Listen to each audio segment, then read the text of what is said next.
people up here before me talking about fundamentals, and to me, you got to look at why cryptocurrency exists and some of the problems that it solves. As a business owner, I deal with fees and chargebacks and all these different things all the time, and in cryptocurrency, that's not really something that exists. So we get away from hefty fees, a $35 overdraft fee, a 5% processing fee, things like that we like to keep our money. We don't want to pay that stuff. Lag, 5 to 7 days on a wire transfer. It makes no sense to me. There should be no reason why I can't send my money to the person I'm conducting business with and have to wait 5 to 7 days for a bank to float my money, make some interest on it, and then pay the person a week later. It doesn't make sense. I want to have something instantaneous. So another thing that comes up is overdrafts. Don't like dealing with overdrafts. 2.9, 3.9% fees for merchants. It's, I think I have 5% on my merchant accounts actually. Chargebacks, exchange rates, inflation, and it's not internationally accepted. You might use the US dollar somewhere else, you can't do that without converting it and spending a little bit of fees. One of the mind-blowing statistics is, if you go back to the 15th century, there was 609 government-issued currencies that don't exist now. There's now 193 government-printed, what we call fiat currencies. There's 193 now. There was 609 more that don't exist today, back in the 15th century. So, simply put to me is, why put all your trust, all your investments in something that statistically doesn't work? Not to mention that we have $19 trillion of debt. Our whole entire economical system, our whole entire financial system lives off of debts, mortgages, interest, credit cards, debt. And that makes no sense to me. With cryptocurrency, you either have Bitcoin or you don't. You either have Litecoin or you don't. You got to put your money where your mouth is. You either have it or you don't. There's no such thing as a 6.9% interest rate or a $250 car payment. You have the money or you don't. And so it starts to make sense.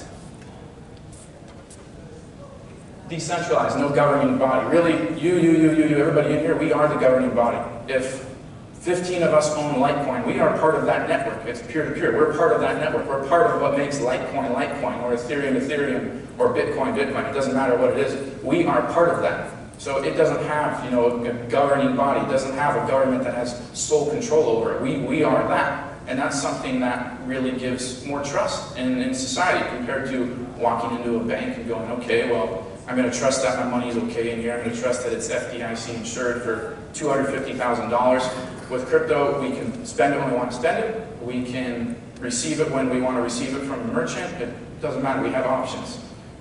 Next thing, it's kind of hard to see that screen on there. Fast, hours, minutes, seconds. Obviously, there's some cryptocurrencies that work extremely fast. Litecoin is very fast. Bitcoin is kind of the grandfather. It was the first. It's a little bit slower. A lot of other cryptocurrencies that have come out have exploited that, and they have very fast speeds, like Ripple, for example, 4 seconds. It has more throughput capabilities than MasterCard. It can process 1 billion transactions per week. That's as much as the debit or credit card capabilities in your wallet. Virtually no fees. Once again, you can't go into debt. And cross-border, for example, I was in Italy a couple of months ago. Euro's 23% stronger. Well, Bitcoin's Bitcoin, whether you're in Italy or Iceland or Canada, doesn't matter. Bitcoin is Bitcoin. Ethereum is Ethereum. Assets that also make money just sitting there if they have a purpose, and I'll talk about that in a little bit. And probably one of the bigger points to make is, this is a statistic, this isn't some BS that I made up. There's 8 billion people on Earth, 7.9 billion, almost 8 billion. 39% of them don't have bank accounts. That's 3.12 billion people. So when you have a solution for them that no other industry is solving, there's no other industry in the entire world other than cryptocurrency that allows that mass population of unbanked people, 3.12 billion, an opportunity to bank with themselves. What you have to understand is that when you eliminate the 1 day old, 1 second old people that are literally popping out of the womb right now, and all the people that can't have bank accounts because they're not of age, you're still left with billions of people that are unbanked. There's a coin called OMG. It's developed by a company based out of Thailand. They are trying to go paperless and develop a banking solution for people in Southeast Asia, and it's seeing a lot of adoption. When crypto was on a huge bubble back in December, January 17, 18, this coin was not on a bubble. It had really good utilitarian use. It was doing really well. It was solving a problem in society and an entire economy in Southeast Asia. And it's seen a lot of really good positive press because of that. It's had a lot of really good adoption. So when you have a financial solution to people that literally don't have an opportunity to go to a bank, it's miles and miles away. They have dirt roads. They can't actually afford to put $20 into an account. But with crypto, you can put $1 in, you can send $2, $3, 50 cents. It gives them a solution to 39% of the Earth's population. Now, of course, if 39% don't use it, you know, that's another thing. But it is the only solution currently for that massive amount of people that don't have another banking solution. And once again, you can send and receive extremely small amounts. I want to talk briefly a little bit about blockchain. I know there's a lot of speakers and a lot of people at booths here that are about blockchain, blockchain technology, blockchain companies, etc. The later part of my speech is really about earning. But I want to talk a little bit about blockchain. It's not new. Blockchain was developed in 1991, originally to timestamp digital documents, namely medical records. So it's nothing new. It's like a rectangle is a square is a rectangle, but a rectangle isn't a square. Blockchain can exist without crypto. Crypto can't really exist without blockchain. 91, and Satoshi Nakamoto comes along and says, I think this will work for what I'm trying to do, and it becomes what is used in cryptocurrency today. All it is a public ledger. You put data in it. Doesn't matter what it is. You could have brown skin, blue skin, white skin, yellow skin, or neon orange skin. You could put it into a block. They'd all have different data. They'd all have a different hash ID. They'd all have essentially a different barcode identifying that block. That's what a blockchain is. It's just a public ledger that's kept electronically. You can upload anything into a blockchain. Now you've got proof of work, which is obviously mining, versus proof of stake. They're two different systems to arrive at the same consensus, saying, yes, these transactions happened, or no, they didn't. They're invalid. So there's a couple different ways. Each cryptocurrency obviously has its own blockchain. Many are faster than Bitcoin since they've had the opportunity to exploit Bitcoin's slowness or potential weaknesses and be able to create a system that works faster. Miners or stakers confirm transactions. If you're mining a coin, which there's a lot of miners. How many of you guys mine cryptocurrency? A lot of you guys do. How many of you guys stake? Any of you guys stake coins? All right, cool. So staking, it's almost like having a CD account. It's pretty cool. CD accounts, you might make 2, 3, 4% a year. With staking coins, you can make 5, 10% a year. Red coin, NXT, black coin. There's a lot of coins that you can stake. It works different than mining. It's not necessary. It's a completely different way of arriving at the same answer. Ethereum has a proof of stake system called the Casper protocol. Bitcoin is mined. There's a lot of coins that are staked. There's some coins that are mined. And it's two different ways of arriving at the same conclusion, validating transactions. This is a really good chart for you guys to see. Essentially, a blockchain, you have the first block, which is called the Genesis block. It's the first block, it's the beginning of that particular blockchain. It's called the Genesis block. Now, every single block, it doesn't matter if we're talking about inventory in a store, or inventory at a car dealership, or medical records, or tax documents. Every single block has to have data, a time, and an amount. So in Bitcoin, for example, or Litecoin, or whatever the blockchain is, you have data that goes into the block, which is going to be the transactions. That might be 2 transactions, it might be 2,500 transactions. You're going to have the time, the amount, the send address, and the receive address. That's going to be your data in a block. Now each block has what we call a hash. That's going to be the second element of a block. It's going to have data, and then it's going to have a hash ID. You can think of this as a VIN or a barcode on, you know, an item of clothing or an apple at a grocery store. You're going to have your data, and then you're going to have your hash, which is essentially a VIN identifying that block. The third thing that it's going to have, other than the Genesis block, is the hash of the previous block to link it back, thus creating the chain and blockchain. And once again, it can be used for really anything. Security is obviously super important with money. It's obviously super important with cryptocurrency. There has been hacks on exchanges. I think $50 million of new economy a few months ago was hacked off an exchange. There's actually been 3 extremely large hacks this year in cryptocurrency. And that's usually due to security breaches. Not in the actual coins ecosystem, but on the exchange or the platform you might be trading on or holding your coins on, the security of the wallet. So security is super important, but when it comes to security of an actual coin, if you wanted to hack Bitcoin, if you wanted to hack cryptocurrency, you'd have to have 51% ownership of that particular coin. You'd have to change all the blocks, reverse engineer them, change every single hash ID all the way back to the beginning of time. That's not going to happen. If there's one of you in here that can do that, you're going to have a lifetime career 24/7 of trying to reverse engineer Bitcoin. It doesn't work. So it's very secure, and that's why blockchain is used. One other thing to understand about cryptocurrency is it's not just a currency. It's a currency, it's a technology because of blockchain, and it's a network, which is you, me, and everybody in this room that owns whatever that cryptocurrency is.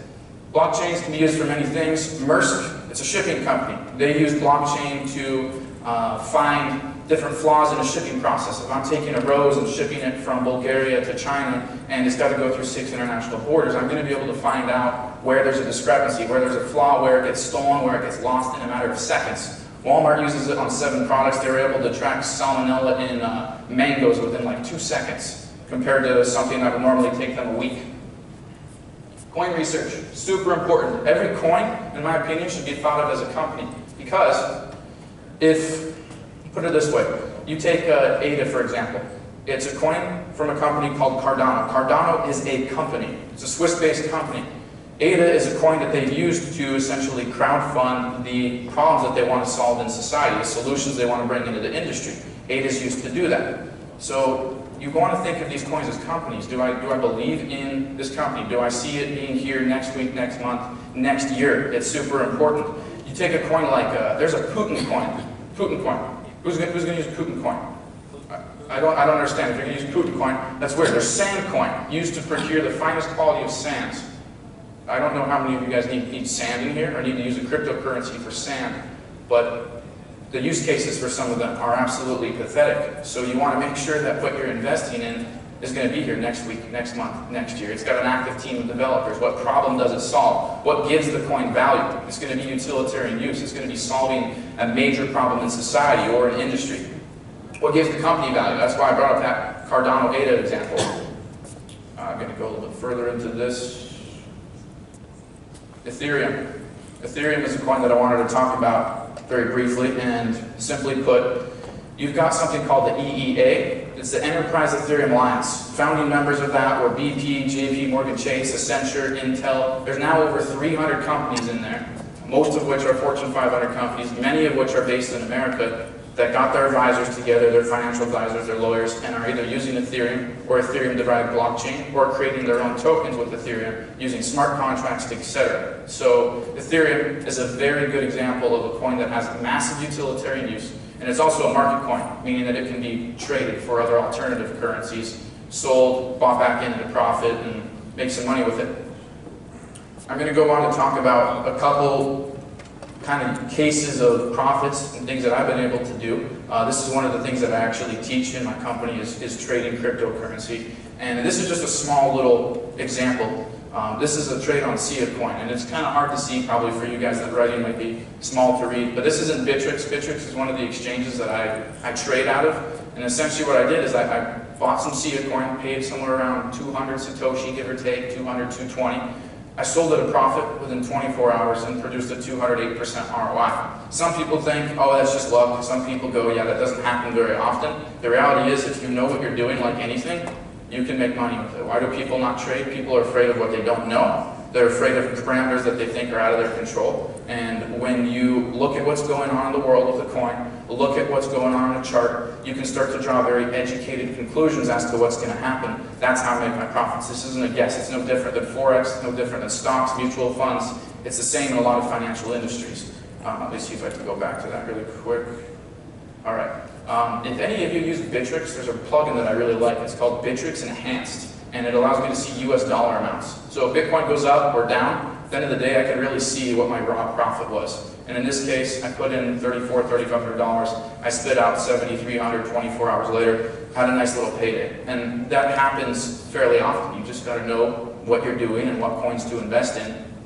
And there's little scalp trades that I've been able to make. Scalping stands for like a short-term trade. It's a trade that you make within hours, within days, or a couple of weeks. It's a very short-term trade. And this is an example of a very small scalp trade on Syscoin, where in 3.5 hours or 3 hours, something like that, I made a really good gain, and 21% in a matter of a few hours.